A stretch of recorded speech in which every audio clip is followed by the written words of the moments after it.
Okay, you're on. Good job. I'm Ryan. I'm an alcoholic. I took my last drink April 26, 2006. So like Kieran, I grew up in a pretty good family here in Seattle.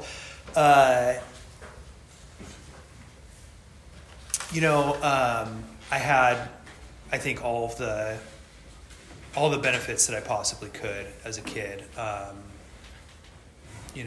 Wanted for nothing, private schools, family, intact family, that loved me and cared for me and tried to provide for me. When I think, I don't remember a time that drinking wasn't a part of our family's life, though. For me, growing up, I understood that adults started drinking about 5 o'clock, got done with work or whatever you were doing, had a couple of cocktails, had some wine at dinner, and maybe a nightcap. And I understood that's what people did, and that was, to relax, to have fun, to relieve stress.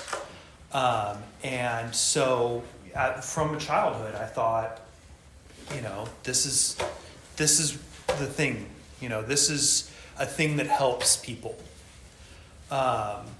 And I was oriented towards it, from a young age. I remember at some point my dad, I think, accidentally bought some non-alcoholic beer,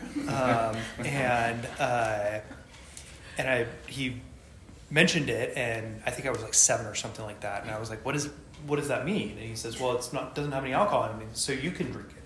And I go, oh, great. And I proceeded to drink the entire 6-pack that afternoon.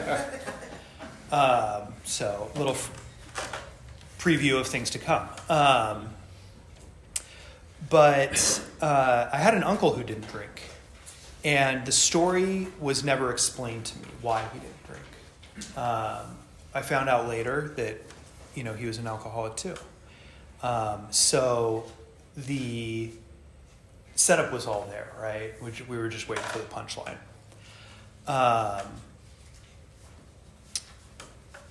I'm trying to think if there's anything interesting up until I take my first drink as a freshman in high school.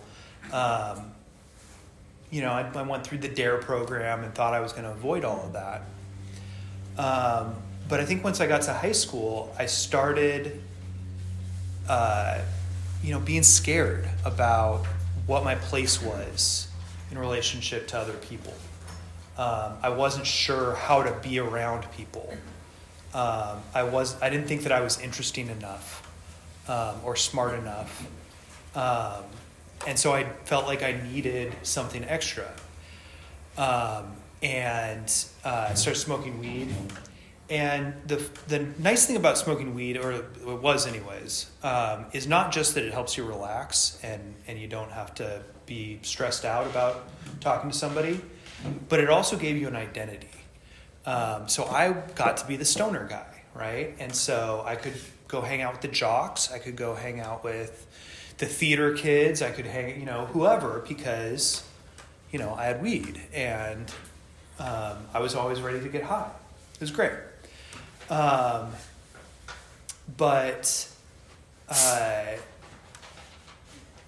Towards the end of freshman year, we have this dance coming up, and it's a Tolo dance where the girls invite the guys, right? And me and my friend had sort of come up with this plan. He was going to get some alcohol for me because I wanted to get drunk for the first time.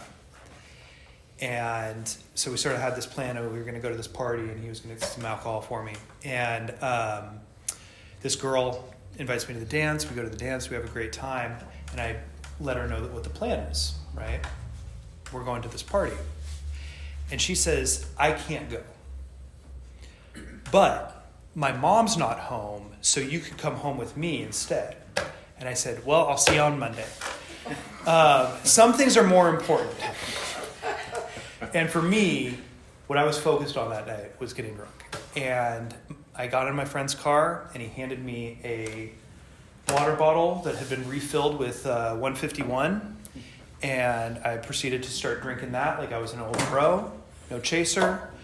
And pretty soon was completely blacked out drunk. Don't remember any of the night. But I woke up the next morning to my friends saying that I was an alcoholic and I was a ridiculous alcoholic, and being proud of that, thinking this was an amazing experience and I can't wait to repeat it. And I did, many times over. And over the years, the amount of time and energy and passion that I put into getting high and getting drunk increased, and the availability in my life for everything else decreased. I've heard other people say it, and it's absolutely true the way that I felt, that eventually I just ran out of time to do anything else. School, friends, family, sports, extracurriculars, anything. And I ended up failing out of school. And at that point, sort of looking at my life and not seeing what the next steps were, not seeing anything good coming up. I attempted suicide and ended up in Harborview for a couple weeks, 2 weeks, I guess. And that was the first time that somebody said to me, you should probably stop drinking and getting high.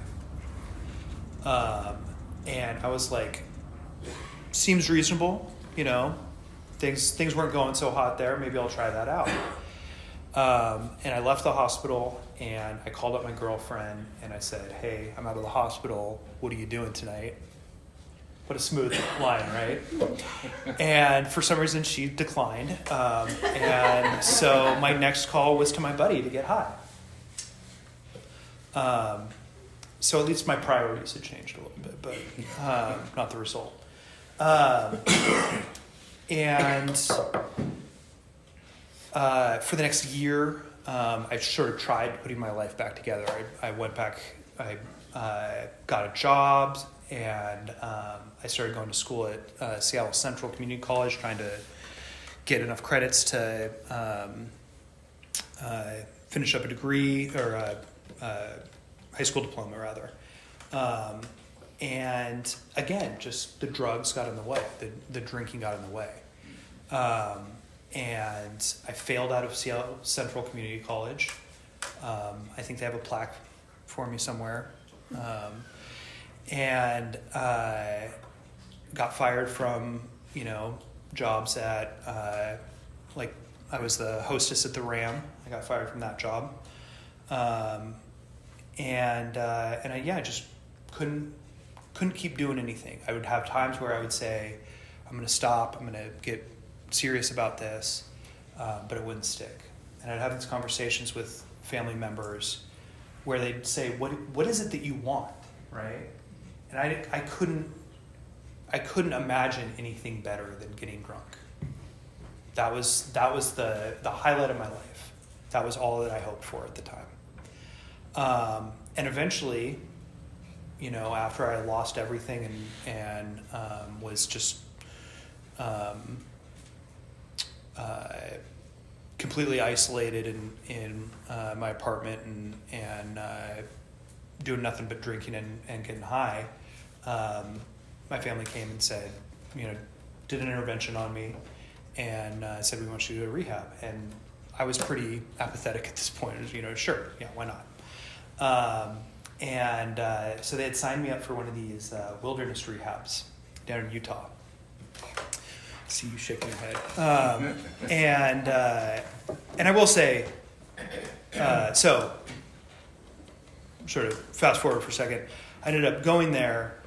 I had a good time, and I ended up going back and being an instructor. My opinion is just FYI, is that those kind of places, boarding schools, that kind of stuff, I've just heard too many horror stories. But I happen to get lucky with the one that I went to and the experience that I had with the people who were there. But yeah, there's a lot of scary stories about things that go on there. So anyways, I go down there, and that was the first time that I was introduced to this book, Alcoholics Anonymous. And I started reading it, and it was an interesting experience because, I'm reading this book from this stockbroker from, when did you write it, like 49 or something like that? 39, excuse me, yeah. And it's one of the few books that I've ever read that described the way that I felt. And as I kept reading and he started talking about getting better, that was the first time that I sort of like saw a light, saw a way out of this trap. And I sort of half bought in to this deal while I was in this rehab. And I got out and I went to live in a sober living type deal in Bend, Oregon. And did AA in Bend, Oregon. It's a great town for AA, by the way. If you ever get a chance to go to some meetings down there, I highly recommend it. But I didn't do any step work. I was in this sort of sober living outpatient type deal, and I did all the outpatient stuff, right? All the workbooks and, let's talk about our triggers and stuff like that, go to therapy. But I didn't actually do any of the step work. And at the end of the program, I graduated, right? Got a little diploma, certificate and everything.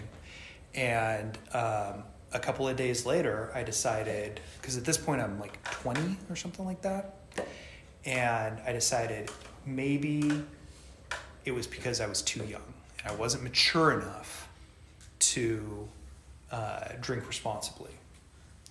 So let's try again.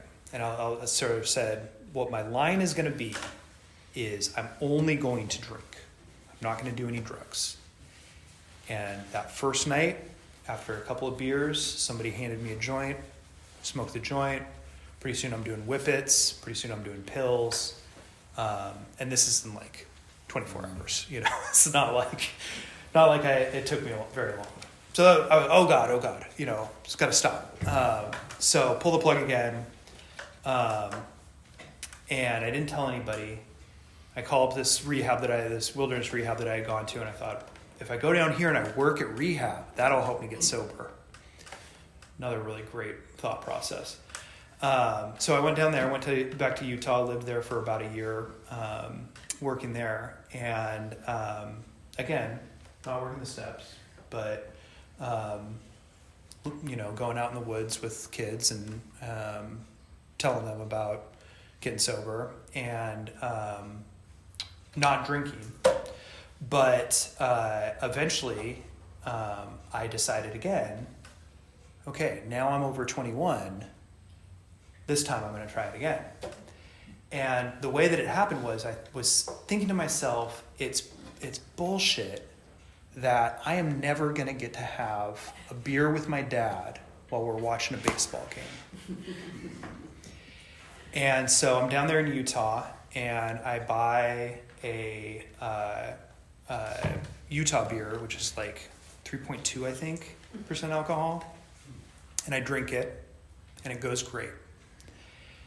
And I decide what I'm going to do is I'm going to do the 30-day, beer challenge, right? Where you only have one beer every day. Well, the problem, though, I realized the next morning, before I went out to buy my case of beer, was I don't really like beer. And so what I do like is, Jack and Coke. So I'll go buy some Jack Daniels. I didn't have a car, and I didn't really want to go to the liquor store in the small Utah town that I lived in. So I stole my friend's car and drove to Colorado, went to the liquor store there, and while I'm there, I notice that Wild Turkey, which is 100 proof, is cheaper than, or is the same price as Jack Daniels. But, you know, by weight or whatever of alcohol, it's a better deal. So, you know, being the frugal young man that I was, this is just sort of the insanity, right? And I drive my friend's stolen car back to Utah, and I get back to my place, and I pour myself a Jack and Coke, and that's the last I remember that night. And I woke up the next morning, and the bottle was empty. So that experiment didn't go great, but, you know, we're off and running now. And so I drank for a couple of weeks down there, still working at the rehab. Right? Why wouldn't I?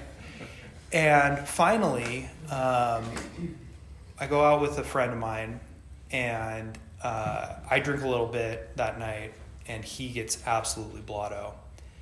And as we're walking back to his house, he starts just ripping into me, saying, you know, you're an alcoholic, you're an embarrassment, I don't want to spend time with you.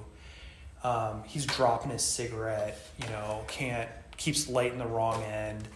And how are you saying this to me? You know, you can barely stand up, and you're calling me an alcoholic. And he said, I don't want you, you know, you're not sleeping on my couch tonight, get out of here. And that night, sleeping in the back of my car, thinking about this, I realized that there was something really wrong, and that I was incapable of choosing not to drink. And the only thing that I had heard that was working for people like that was AA. So I quit the job, came back up here, found a sponsor, and started working with him. Started working the steps. And he was this guy from New Jersey, and he had wanted to be a rock star when he was drinking, and he wanted everybody to call him Dude Ken. He was a great guy, and he just had absolutely none of the, like, you know, oh, you know, you'll do it when you're ready kind of stuff. He would just tell me that I was fucking up. And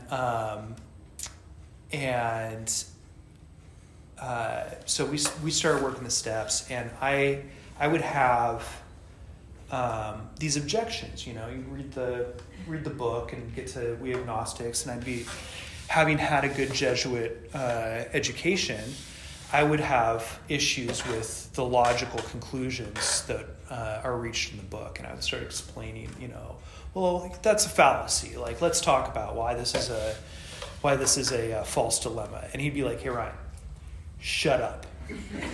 Nobody cares. You're unable to manage your own life, and you're going to die if you don't get this. So here's what we're going to do. Instead of you telling me about God, what I want you to do is I want you to pray. I want you to pray in the morning, and I want you to pray at night. This is the prayer you're going to say. And to make sure that you say this prayer, every night before you go to bed, you're going to put your shoes under your bed. While you're down there, you're going to say the prayer. In the morning, when you get your shoes out from under the bed, you're going to say the other prayer."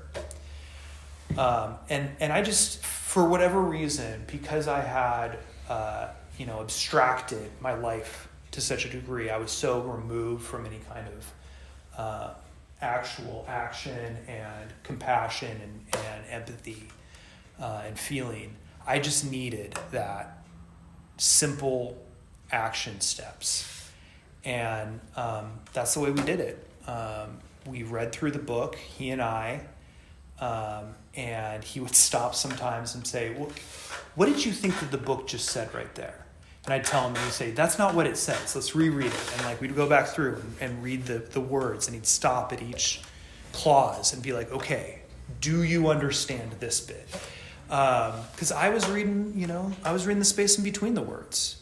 I was coming up with different meanings and different intentions that fit what I wanted. I remember at one point, I came to him and I said, so I've been praying and praying for God's will, and I think that God wants me to sleep with this girl. And here's why. And he goes, shut up. From now on, if you think God is telling you to do something, you need to call another alcoholic. Your God privileges have been revoked. So, and I've continued to do that. Anytime I am struck with inspiration and think that I've got a great idea that God has sent to me specifically, I reach out to another alcoholic.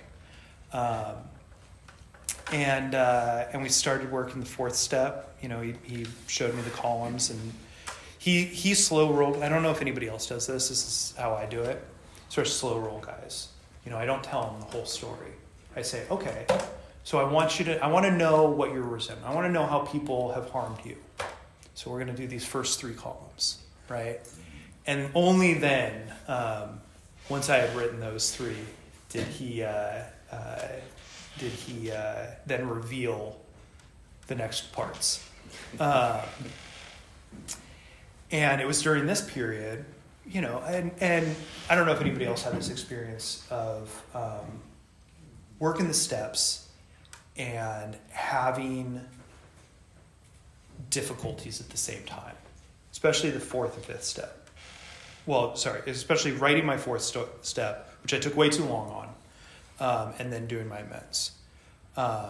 So I started having a lot of depression, and just struggling, just not wanting to be around people and stuff like that. And I was seeing a therapist at the time, and that's when he hit me with the classic AA line. I show up to a meeting with my sponsor and say, Ken, I think I figured it out. I was talking with my therapist, and I think I have low self-esteem. And he goes, yeah, you probably do, because you're kind of a piece of shit.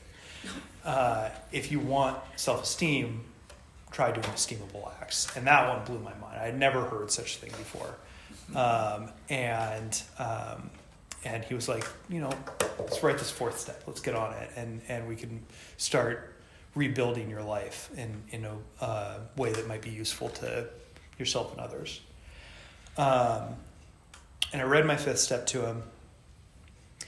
And I think that it was an interesting experience for me. I resisted writing my 4th step because I knew all the stuff that was on there, right? I went to sleep every night thinking about the people that I hated, the harm that I had done, the fears that I had, right? So when it was suggested that I write those things down, I was like, yeah, I got it, no problem. Sure, it took me 6 months to actually do that, but I didn't really understand what the point was going to be. I did find myself lying a couple of times as I was writing, trying to make myself look better, right? When I read it to him, I had a harder time reading lies, and so I told the truth.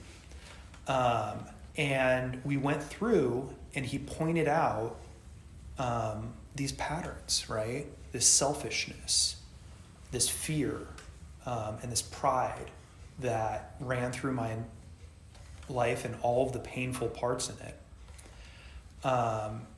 And it was, in all my years doing therapy, it was the first time that I saw some of that stuff.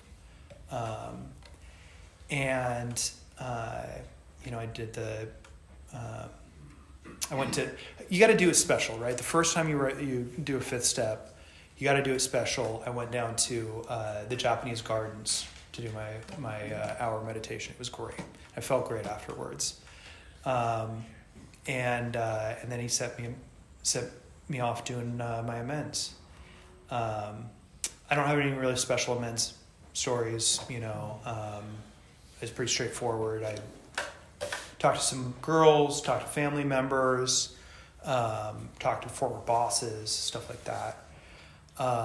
the one sort of interesting one, I think, was my aunt's ex-husband, who had abused her.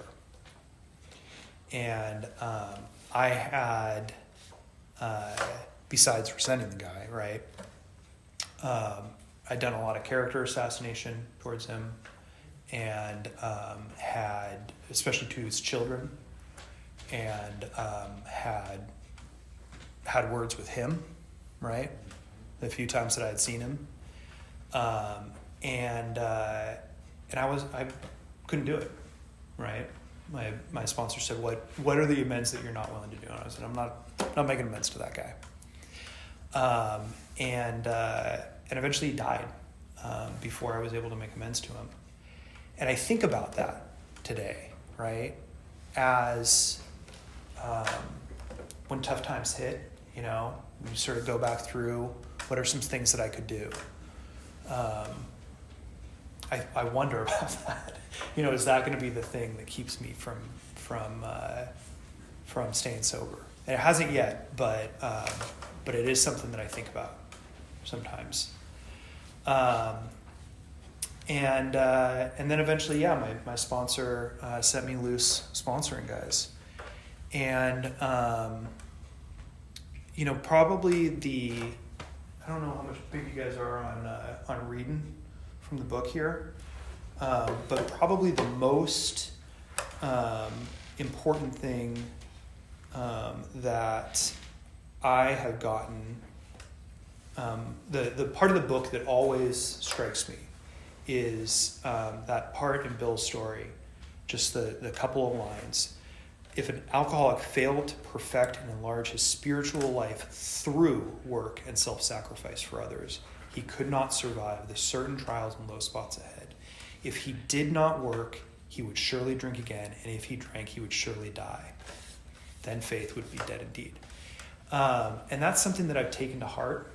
I believe two things: that I need to continue to perfect and enlarge my spiritual experience, and I need to do that through working with others.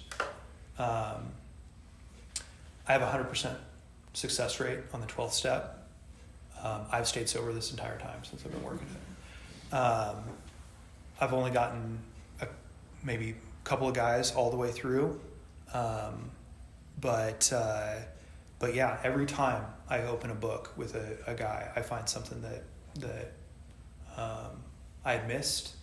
I'm taken away from my own sort of petty selfishness and self-centeredness.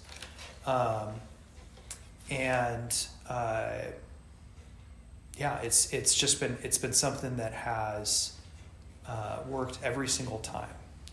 I don't have a ton of time left here, but I will just say, in the first couple of years that I got sober, right, I do work through the steps the first time, start sponsoring guys. I had an intense white light spiritual experience, and had a lot of joy and freedom. And if anybody's new here and that happens to you, some people call it a pink cloud. Some people will talk down about it. It's amazing. There's nothing wrong with it. Stick with it. I, for one reason or another, got really busy with the rest of my life and did not maintain the intensity of work that I was doing. I started going to a meeting once a week. I started, calling my sponsor once a month. And pretty soon, that experience, that connection with a higher power sort of dropped off. And it wasn't until I was about feeling like I was drowning that I realized that it was missing. And my life since then has been mostly focused on trying to get back that same experience. And I haven't gotten quite the same thing yet, but I've gotten, a lot of grace, and, I've been blessed with people in my life that have tried to show me their experience of God. and that search has kept me sober. So, I'll keep coming back and keep trying to learn more. And yeah, thank you so much for letting me come out today and talk. Hopefully didn't scare anybody off. So.